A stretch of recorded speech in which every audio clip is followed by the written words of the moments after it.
అతిథి దేవో భవ అన్నది మన సాంప్రదాయం. ఈ ప్రపంచంలో చిన్న చీమ నుంచి అన్ని ప్రాణుల్లో ఉన్నది దైవమే. ఎవరి కడుపు నింపినా దేవుడు తిన్నట్లే. జాతి మత కుల భేదాలు లేకుండా ఆకలి అన్నవారికి అన్నం పెట్టాలి. ఆకలి ఉన్నవాడు ఎవరైనా సరే అన్నం పెట్టాలి. ఆకలి విషయంలో అపాత్రులు ఎవరూ ఉండరు, అందరూ పాత్రులే.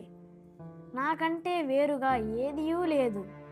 సమస్త ప్రాణుల హృదయంలో ఈశ్వరుడు కొలువై ఉన్నాడు అను మాటలను కేవలం బుద్ధితో గ్రహించి నోటితో వల్లించేవారు కాక తమ సొంత అనుభవంతో ఆచరించి దానికనుగుణంగా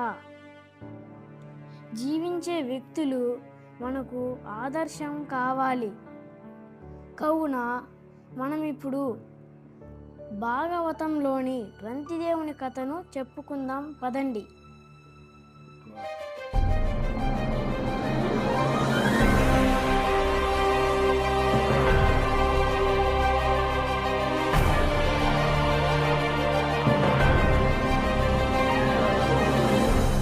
హాయ్ ఫ్రెండ్స్, నా పేరు సాత్విక్ రాయుడు. నేను 6వ తరగతి చదువుతున్నాను. ఈరోజు మనం 6వ తరగతిలోని తెలుగులోని జానపద కథ అయిన రంతిదేవుడు అనే కథ గురించి తెలుసుకుందాం. పూర్వం రంతిదేవుడు అనే రాజుండేవాడు. తను నిరంతరం దైవ చింతనతో కాలం గడిపేవాడు. దైవ చింతన అంటే పొద్దున లేస్తే దేవుడి గురించే ఆలోచించేవాడు.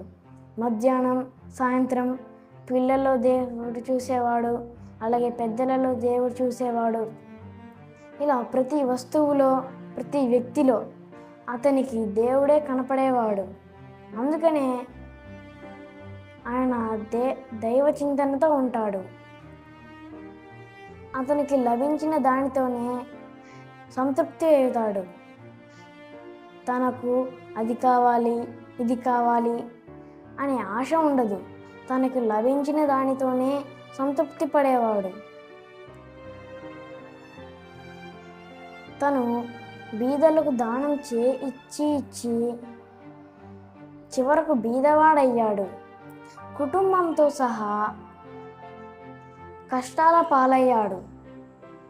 కుటుంబం అంతా 48 రోజులు అన్నం నీరు లేకుండా ఉపవాసం ఉన్నారు. ఉపవాసం తర్వాత భరించలేని ఆకలితో భోజనం చేయడానికి సిద్ధపడ్డారు. ఇంతలో ఒక దీనుడు అతిథిగా వచ్చి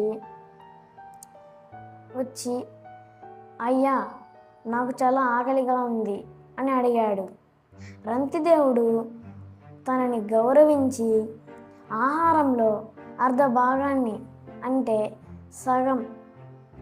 సగ భాగాన్ని ఆ అతిథికి ఇచ్చాడు. ఆ అతిథి కడుపారా భోంచేసి అక్కడి నుండి వెళ్ళాడు. తరువాత మిగిలిన ఆహారంతో ఆకలి తీర్చుకుందాం అనే సమయంలో ఇంకొక దీనుడు కుక్కల గుంపుతో వచ్చారు.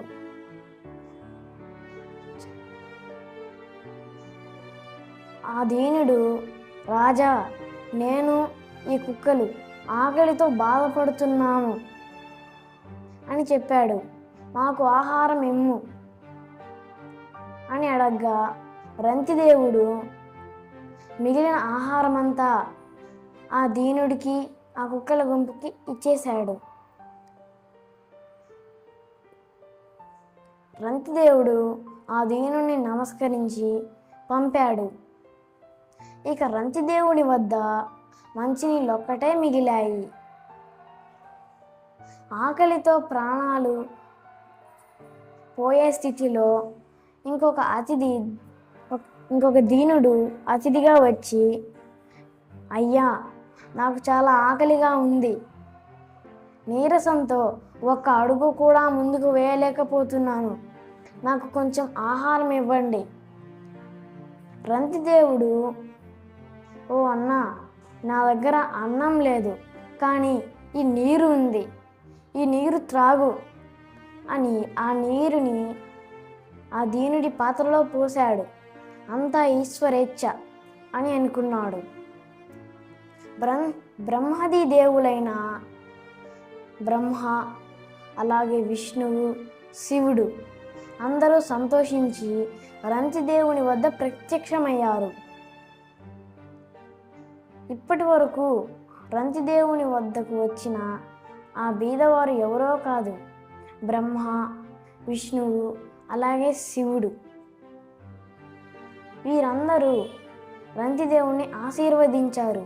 రంతిదేవుడు వారిని నమస్కరించాడు.